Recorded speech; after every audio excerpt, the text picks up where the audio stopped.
우리가 살고 있는 곳 자본주의 사회잖아요. 그렇죠. 자본주의 사회에서 제일 먼저 가르쳐야 될 게 사실은 자본주의예요. 암묵적으로 돈을 안 가르쳐요. 매년 연평균 10%씩 성장하는 곳에 10억을 넣으면 어떻게 되죠? 내가 매년 1억씩 벌 거 아니에요. 그럼 일 안 하죠. 그럼 자본주의에서 일할 사람이 안 남게 됩니다. 안 남죠. 돈의 비밀이라는 책이 여태까지 저자님이 수많은 책들 낸 것들에서 그래도 돈과 관련된 또 경제학과 관련된 좀 가장 가까운 책이었고, 그리고 뭐 작년에 나오고 굉장히 많이 팔린 걸로 알고 있습니다. 그래서 오늘 제가 이 책에서 목차에서 좀 재미있는 내용들 제목도 위주로 좀 뽑아봤는데, 네. 제가 이제 목차부터 이렇게 좀 책을 읽는 버릇이 있어요. 그래서 이 목차가 되게 아니 그렇게 해야 됩니다. 그렇게 하셔야 돼요. 책을 읽을 때 네, 잘하고 있는 건가요? 그럼요. 저 천재들의 공부법. 왜냐면 저는 어떤 뭐 300페이지, 400페이지 책을 읽을 때 사실 뭐 1페이지부터 보면 이렇게 정리가 잘 안 되고, 그래서 애초에 이게 두 갈식으로 딱 이 저자님이 이 책을 어떤 목적으로 어떻게 구조를 스트럭처를 짜놨지 이걸 좀 파악하고 읽으면 좀 이해가 쉽더라고요. 그래서 근데 이걸 딱 봤을 때 제일 재밌었던 건 좀 진실이라는 단어랑, 그리고 3단계로 돈에 관한 진실, 투자에 관한 진실, 성장에 관한 진실, 이렇게 파트 3로 있는 게 굉장히 마음에 왔어요. 그래서 굉장히 팩트 위주로 쓰고 싶으셨나 보다. 근데 제가 이제 하나 궁금했던 건, 뭐 돈을 벌려면 투자를 하는 건 맞는데 투자 다음에 성장을 넣었다라는 건 네. 결국 돈의 비밀의 열쇠는 성장에 대해서 우리가 좀 자세하게 판단을 하고 인식을 하고 있어야 된다는 뜻인가요? 그렇죠. 이게 이제 내가 피땀 흘려 번 돈을 쪼그라드는 곳으로 넣으면 같이 쪼그라들죠. 그래서 성장하는 곳에 넣어놔야 되고, 성장의 개념을 굉장히 중요하게 제일 생각하시는 중요한 거고, 그 다음에 또 하나 사실은 더 중요한 게 더 하나 중요한 있어요. 거. 그게 뭐냐면 위험이 낮아요. 위험이 낮은 성장하는 거. 네. 지금 작년 같은 시장들을 경험한 투자자들은 어떤 생각을 하냐면 최소한 1년에 2배는 돼야지. 그렇죠. 작년에는 지수가 2배가 났으니까. 그런 건 거의 없다고 보셔야 돼요. 특이한 경우였죠. 네, 작년. 없다고 보셔야 되고, 10% 그러니까 전 세계의 상위 10%가 성장하는 양이 1년에 10%예요. 1년에 10%요? 상위 10%가 성장하는 양이 1년에 10%예요. 평균값도 아니고. 네. 그렇죠. 네. 상위 10%가 거기를 따라갈 수 있으면, 시간만 충분하다면 나도 상위 10%가 될 수 있는 거예요. 간단한 논리 아닙니까? 그렇죠. 네, 그거를 제가 설명을 해놨어요. 사실 돈 하면은 뭐 우리가 뭐 어렸을 때부터 엄마 돈 좀 주세요 하고 뭐 첫 직장 다니면서도 월급 받고 돈에 기뻐하고 슬퍼하고 하는데, 우리가 돈에 대해서 잘 모르나 봐요. 왜냐하면 일장 제목이 당신이 돈의 무지한 이유, 그래서 돈의 실제 의미 막 이렇게 우리가 뭔가 착각하고 있다는 뜻인데, 네. 돈에 대해서 한번 말씀해 주시죠. 네. 사실 제가 저도 마찬가지인데 가장 아이러니하게 생각하는 것 중에 하나가 뭐냐면, 우리가 살고 있는 곳 자본주의 사회잖아요. 그렇죠. 자본주의 사회에서 제일 먼저 가르쳐야 될 게 사실은 자본주의예요. 한 단어에서 앞에 두 자가 제일 중요해요. 자본, 돈이잖아요. 그렇죠. 자본주의에 살면서 우리 돈을 배운 적이 한 번도 없어요. 배운 적 있으세요? 그래요.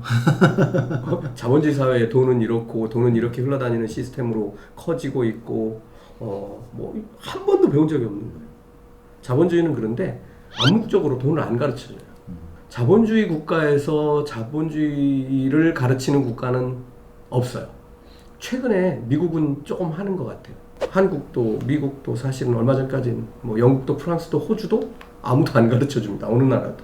이게 이런 거예요. 아까 제가 10% 성장하는 곳으로 내 돈을 옮겨놓으면 내 돈이 계속 최상위 성장률을 가져갈 거 아니에요. 시간이 많이 흐르면 내가 그걸로 결국은 가게 되잖아요. 네. 이게 무슨 소리냐면, 내가 100억까지 뭐 10억을 벌게 됐어요. 네.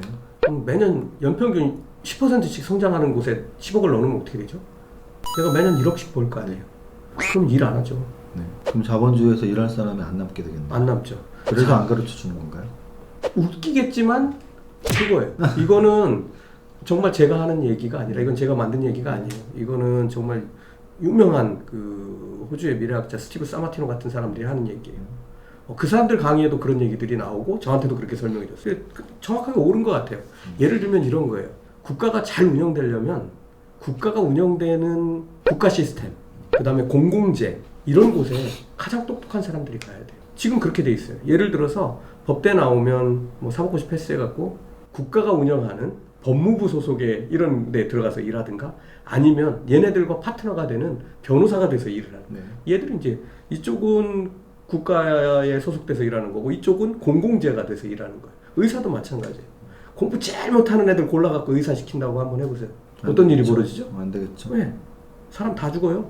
그러니까 국가는 이 똑똑한 애들이 돈을 쳐다보지 말고 국가라는 시스템 안으로 들어오게 만들어 놓는 게 국가의 책무라고 생각을 해요. 예를 들어서 제가 돈의 비밀에서 한 얘기들을 예를 들어 이걸 교과서로 채택해가지고 중학교 때 가르친다고 생각해 보세요. 이게 사실은 공부 안 하는 애들은 이거 쳐다도 안 볼 거예요. 근데 이걸로 시험을 봐요? 그럼 1등 하는 애들이 열심히 공부를 해요. 네. 어? 이거 뭐야? 그냥 우리 어머니 아버지 번 돈을 내가 그냥 증여받아가지고 난 평생 아무것도 안 해도 되겠네? 반드시 그런 생각을 하죠. 그러면 얘들이 뭐 죽도록 사법고시 공부하고 행정고시 공부하고 의사가 되기 위해서 뭐 그 엄청난 수련의 길을 가고 이렇게 하겠습니까? 안 하죠. 특히 요즘 MZ세대들 어림도 없는 소리죠. 어쨌든 이렇게 이제 국가는 국가를 운영하는 시스템에 똑똑한 친구들을 써야 되기 때문에 돈의 완성은 가르쳐 주지 않습니다. 그래서 스스로 깨달아야 돼. 지금 그 내용들을 써놓은 겁니다. 우리가 돈에 무지한 이유는 국가에서는 안 가르쳐줬다. 뭐 일부러일지는 모르지만 그래서 자본주의를 살면서 자본에 대한 것, 돈에 대한 것은 각자 다 공부를 정확히 해야 된다. 뭐 이런 말씀이신데 네. 두 번째 장에서 분산과 집중, 분산 투자. 아까도 그 말씀하셨죠. 수익률이 높은데 성장률이 높은데 위험이 낮은 곳을 찾아야 된다. 근데 결국은 이 장에서의 분산은 약간 다른 내용일 수도 있는데 분산 투자에 대해서 좀 생각하시는 견해를 말씀해 주시죠. 제 친구들도 보면 얘네들이 이제 가끔 저한테 물어봐요. 야, 나 지금 수익률 이 정도인데 이거 뭐 팔 거 없냐? 뭐 이렇게 이제 뭐 더 살 종목 없니? 이렇게 물어보는데 다 합쳐서 뭐 2억 원이에요. 근데 종목이 10개예요. 조언을 하기가 어려워요. 최소한 하루 공부해야 되잖아요. 그 10개를 하려면. 제가 그 정도니 그 친구는 어떻게 했어요? 그냥 주가만 보고 있는 거예요. 네. 이렇게 투자하면 3개 오르고 3개 제자리, 4개 내려가고 그러면은 잘해야 제자리. 이건 투자가 아니라 아무것도 안 하는 거하고 똑같아요. 그렇게 하지 말고 아까 말씀드린 대로 위험이 최소화되고 수익률이 상위 10%, 1%, 0.1% 낼 수 있는 곳으로 이동시키면 돼요. 그러니까 뭐 분산 투자한다고 뭐 야 계란을 한 바구니에 담지 말랬잖아요. 뭐 그러잖아요. 계란은 있어? 라고 물어봐요 제가. 그거 계란 누렇다고 해서 200원짜리 100원짜리 계란 생각하면 안 돼. 황금 계란이어야 돼. 이게 무슨 소리냐면 분산 투자할 만큼 돈을 가진 사람들이 분산 투자를 해야지. 네. 분산 투자할 돈도 없어가면서 분산 투자한다는 건 말이 안 돼요. 제가 말씀드린 건 계속 똑같아요. 상위 10% 이상의 수익을 내는 곳으로 이동시켜라. 위험은 최소화할 수 있는 곳으로 가라. 상위 10%의 수익률과 위험이 최소화됐다면 당연히 뭐예요? 몰빵해야 되죠. 그게 황금 계란이라면 황금 계란 아니고 황금 계란이죠. 내가 가지고 있는 아주 중요한 자산이니까. 그런데 부자들은 그렇게 하기가 오히려 어려워요. 자산의 규모가 너무 크니까. 부동산에서 다 넣었다가 뭐 예를 들어서 문제가 생기거나 그럼 곤란하죠. 그러니까 이 사람들은 분산 투자를 해요. 그럼 결국은 저자님의 말씀은 분산 투자를 하는 것은 투자 금액에 따라 다르다라는 뜻인가요? 우리에게는 해당하지 않는 말이라는 얘기죠. 맞습니다. 제가 이렇게 여쭤볼게요. 자산운용사라면 어떻게 해야 될까요? 고객 돈을 잔뜩 받았어요. 네. 당연히 분산 투자해야죠. 네. 그렇죠? 네. 그래야만 거기는 이제 선수들이 하는 거이기도 네. 하고 얘네들은 또 수익률 목표도 정확하게 정해져 있고 그렇기 때문에 여기는 당연히 분산 투자해야죠. 그런데 개인들은 더 높은 수익률이 아니라 네. 상위 10%의 수익률과 최고의 안전이 보장된 곳으로 몰빵 투자라는 거예요. 그리고 그렇게 설계된 금융상품들도 많아요. 그래서 제가 사실은 이렇게 이제 유튜브 방송이나 이런 데 나와서는 제가 얘기를 하지 않는데 가끔 실수할 때 빼고는 종목보다는 그냥 네. 제가 ETF 정도를 권해드려요. 네. ETF 잘 분산돼 있잖아요. 네. 그리고 경제 상황에 따라서 바꿔 탈 수 있어요. 네. 그것도 안 되면 지수 추종하는 ETF들이 있어요. 네. 뭐 SPY나 QQQ 같은 그런 걸로 그냥 아주 장기간 투자하라고 그래요. 근데 투자를 조금 하실 줄 아는 분들은 조금 더 수익률을 높일 수 있는 방법을 제가 좀 알려드리죠. 예를 들어서 부동산 네. 안 되죠. 네. 금 네. 그것도 안 되죠. 부자들 제일 많이 투자하는 게 금과 부동산이에요. 네. 주식보다 훨씬 많습니다. 네. 그러니까 그런 것들에 우리도 똑같이 투자한다고 하면 분산 투자는 하기 어렵죠. 개인 투자자들 중에 지금 말씀하신 부자가 아니시라면 분산되어 있는 상품에 투자하는 거를 고려해라. 뭐 이렇게 생각하면 될 것 같고요. 한 가지 또 중요한 게 네네. 있어요. 그렇다 하더라도 네. 모두가 피해갈 수 없는 게 하나 딱 있어요. 세계 경제 위기는 아무도 피해갈 수가 없어요. 시장 전체 위험이죠. 네. 그래서 그거는 항상 예의주시해야 되고 네. 그때는 최고의 투자가 뭐냐면 현금이에요. 돈이죠. 네. 돈에 투자하는 거예요. 그런 상황이 아닐 때는 돈을 가지고 있으면 바보예요. 왜냐하면 돈은 물가 상승률만큼 줄어드니까요. 그런데 경제 위기 시에는 돈이 최고예요. 그 중에 달러가 최고예요. 지금 현재까지는 그렇습니다. 그럴 때는 돈을 가지고 있어야 된다. 내가 현금이 있으면 자산값이 내려오니까 뭐든지 살 수 있죠. 그렇죠. 시기만 정하면 되고 미국을 비롯해서 전 세계 그 정부들은 화폐를 두 가지를 발행해요. 네. 사람들은 하나라고 생각하는데 화폐가 두 가지입니다. 돈을 두 가지를 만드는데 하나는 우리가 종이돈처럼 생긴 그런 이자가 없는 돈이 있고 네. 이자가 있는 돈이 있어요. 국고채. 네. 네, 국가에서 발행한 채권이죠. 네. 네. 얘는 이자가 있어요. 네. 아마 경제가 안 좋아지면 제가 이 현금을 가지고 있으라고 그러는데 네. 위기가 오면 지금 예를 들어서 달러가 제일 화폐들 중에는 달러가 좋으니까 달러가 좋겠죠. 어디로 갈 것 같습니까? 미국 달러는 두 가지인데 하나는 진짜 달러하고 미국 국고채가 있겠죠. 다 이자가 있는 국고채로 가겠죠. 채권 수익률이 확 올라가는 거죠. 네. 그러면 결과적으로 놓고 보면 모든 자산값이 이렇게 떨어질 때 채권 수익률이 왜 이렇게 올라가? 다들 떨고 있는 거예요. 네. 지금 시장이 그렇습니다. 네. 그래서 지금 미국의 국고채 수익률이 올라가고 있는 거죠. 그런 셈이죠 지금. 네. 예의주시하고 있는데 사실 뭐 많이 오른 건 아니에요. 네. 조금 뭐 인플레이션 때문에 그렇게 될 거라고 뭐 기대 인플레이션이 뭐 치솟고 있는 거죠. 사장 제목이 눈에 쏙 들어오네요. 돈을 버는 세 가지 방법. 근데 그 내용들이 더 재밌습니다. 시간을 팔아 돈을 벌고, 시간을 조직해 돈을 벌고, 돈을 투자해 돈을 벌고. 네. 그러면 느낌상으로는 딱 이 목차만 봐도 돈을 투자해 돈을 버는 법과 시간을 팔아 돈을 버는 법은 좀 이해가 가는데 시간을 조직해서 돈을 버는 방법은 구체적으로 어떻게 돈을 이게 시간을 팔아 돈을 버는 법을 먼저 이해해야 돼요. 그래요? 세무사님 여기 사무실로 설명을 드릴게요. 네. 밖에 있는 직원들은 하루에 8시간을 세무사님한테 팔았어요. 네. 그리고 세무사님이 시키는 일을 해야 돼. 네. 생각하는 것도 대부분 세무사님이 지시한 대로 해야 돼. 네. 오늘 이거 꼭 처리해 놔. 네. 이렇게 하면 그거 해야 돼요. 네. 저분들의 삶 8시간은 네. 세무사님한테 맡겨져 있어요. 네. 그리고 이 8시간에 더해서 출퇴근 뭐 가서 세수하고 준비하고 하는 시간 합치면 앞뒤로 2시간씩 해가지고 거의 12시간, 하루의 절반을 월급 또는 연봉 이런 걸 받기로 계약하고 세무사님한테 팔았어요. 그렇죠. 우리나라의 모든 근로자의 근로계약이 그런 식이죠. 그렇죠. 뭐 시급이 됐든 월급이 됐든 연봉이 됐든 다 그렇게 돼 있죠.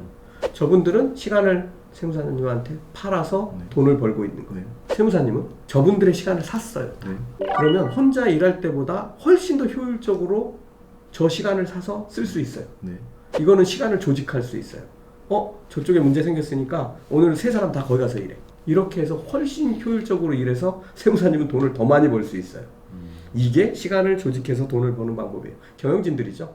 오너들이고. 그래서 그렇죠. 결국은 돈을 버는 세 가지 방법에서 시간을 팔아 버는 방법은 근로, 네. 시간을 조직해 돈을 버는 방법은 사업, 돈을 투자해 돈을 버는 방법은 우리가 소위 말하는 투자. 이렇게 세 가지라고 보면 됩니까? 어휴, 딱입니다. 근로, 사업, 투자. 이 세 네. 가지가 돈을 버는 방법 세 가지다. 네. 근데 거기에서 그러면 미래에 살아남는 두 가지 방법은 그럼 이 중에 당연히 사업과 투자인가요? 뭐 어떻게 하면 미래에 살아남죠? 그거죠. 미래에 살아남는 방법은 그거 두 가지인데 이제 이건 좀 설명하기 골치 아픈데 제일 중요한 원인 네. 왜 내가 근로해서 돈 버는 방법이 죽을까? 네. 이게 살아남지 못할까? 이거를 이해해야 돼요. 사실은 제가 투자에 눈을 돌리게 된 계기예요. 미래를 공부하다 보니까 하는 게 있는 거예요. 그게 뭐냐면 제가 뭐 공부한 기술들 뭐 인공지능, 뭐 스마트 팩토리, 로봇, 뭐 IoT, 그다음에 5G나 6G와 같은 통신 기술, 그다음에 바이오 기술. 이 모든 것들이 하는 일이 뭐냐면 사람이 하는 일자리를 해체하는 거예요. 예를 들어서 제가 오늘 보고 있던 피터 피스크의 비즈니스 리코디드라는 그런 책은 이런 내용이 있더라고요. 2035년이 되면 현재 생산하는 자동차 대수의 90%가 필요 없어질 것이다. 그러면 사람들은 뭘 타고 다닐까 뭐 하겠지만 제일 첫 번째가 뭐냐면 연결이에요. 연결. 그러니까 뭐냐면 공유 공유 자동차.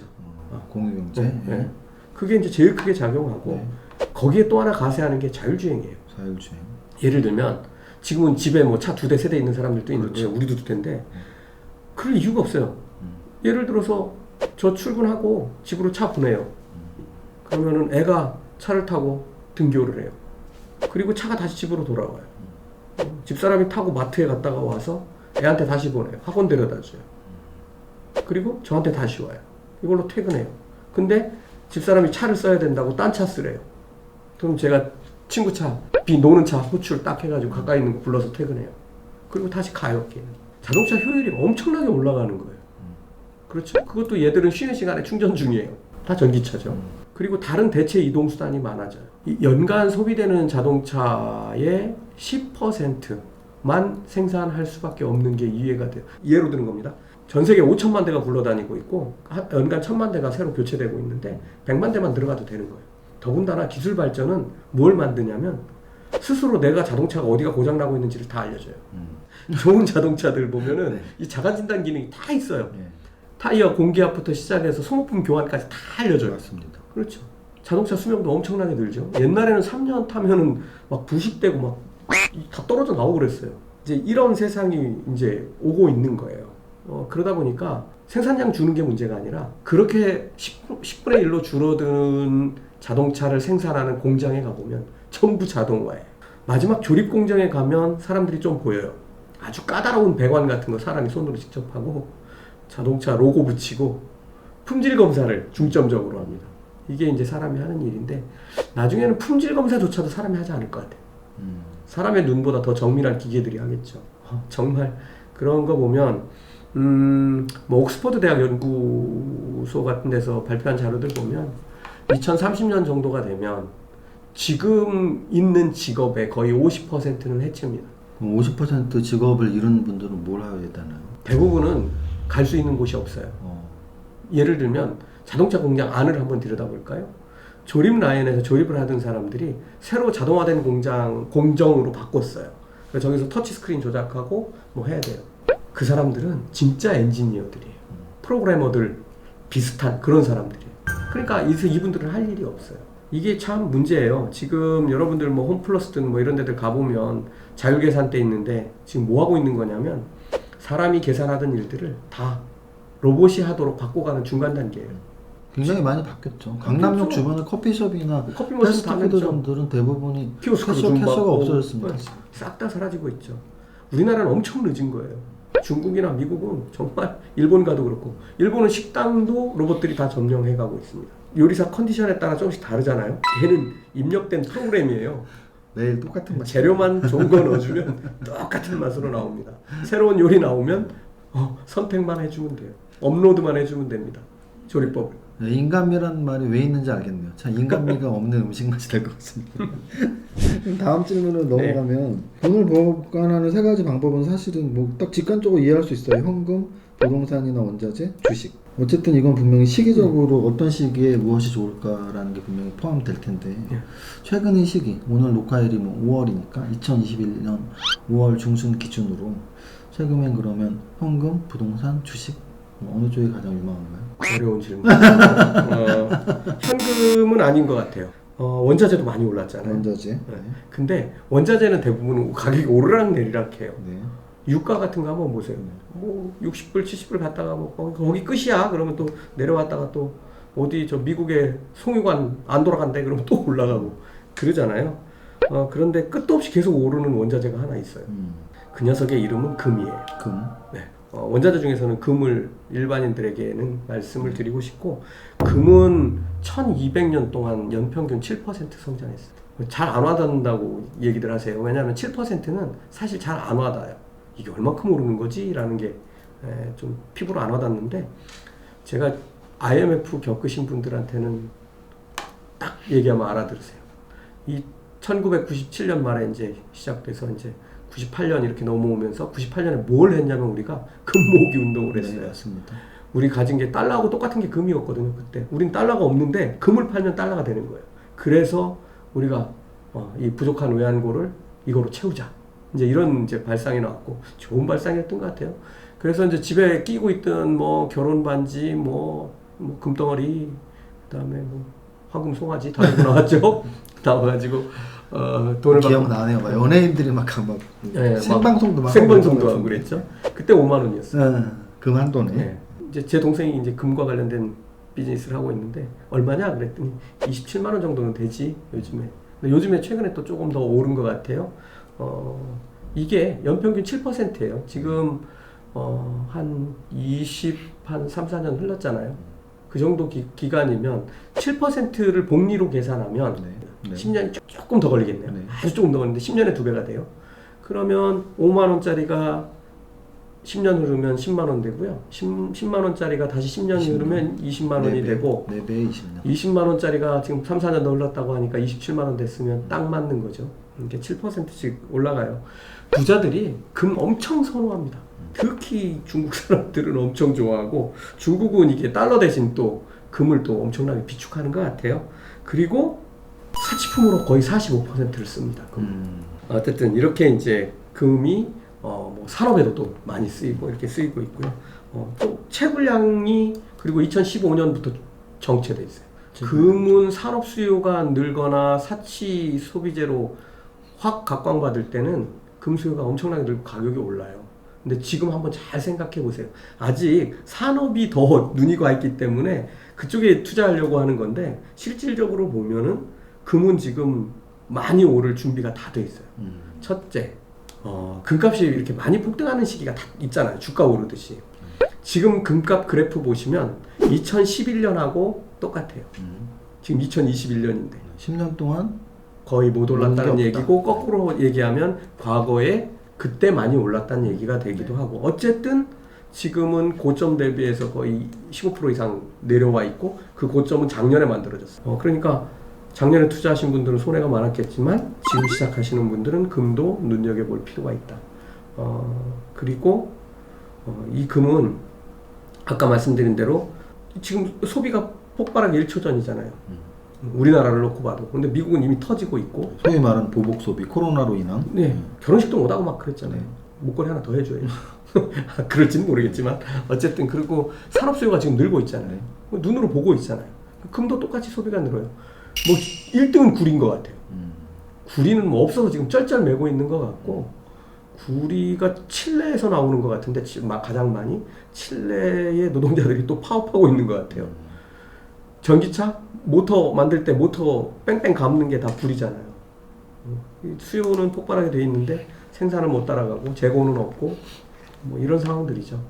그래서 이렇게 산업이 변하는 상황들을 보고 내가 투자할 곳들을 찾는 건 좋은데 부자들 금에 엄청 투자합니다. 그다음에 이제 두 번째 부동산인데 지금은 사라고도 팔라고도 못할 시기인 것 같아요. 어쨌든 부동산은 그래서 아까 제가 대답을 못한 건데 선진국 부동산 이제 주로 영국이에요. 과거를 놓고 보면 지금은 이제 미국이나 영국 뭐 다 들어가 있지만 이 부동산은 기록으로 확인할 수 있어요. 거의 300년 동안 연평균 10.2% 올랐어요. 그러니까 부자들이 부동산을 좋아할 수밖에 없는 거예요. 특히나 위치가 좋은 것은 연평균인데 선진국 부동산 중에서 위치도 좋고 뭐 이런 것들은 더 많이 오르겠죠. 그러니까 부자들은 덩치 큰 돈을 갖다가 퍽 하고 노는 거예요. 엄청나게 오르죠. 이게 우리도 그런 방법들을 찾아봐야 된다는 거죠.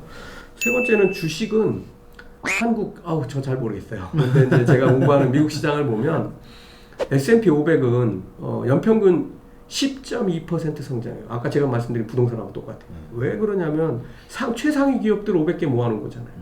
그러니까 선진국 부동산 오르는 것만큼 오르고 아까 10%는 제가 10% 자산을 늘린다고 했잖아요. 이렇게 벌어요. 근데 얘네들은 조금 더 벌어요. 그래서 배당을 1.8% 정도 해줘요. 연평균. 그러니까 S&P 500에 투자하면 12% 수익이 나오는 거예요. 12% 수익을 복리로 환산하면 6년에 2배가 됩니다. 12%씩 하면. 최근 보면은 이제 나스닥 100 추종하는 QQQ 같은 경우는 15% 이상 계속 성장했어요. 그러다 보니까 얘는 5년도 안 걸렸어요. 보통 보면 4.8년에 2배씩 올랐어요.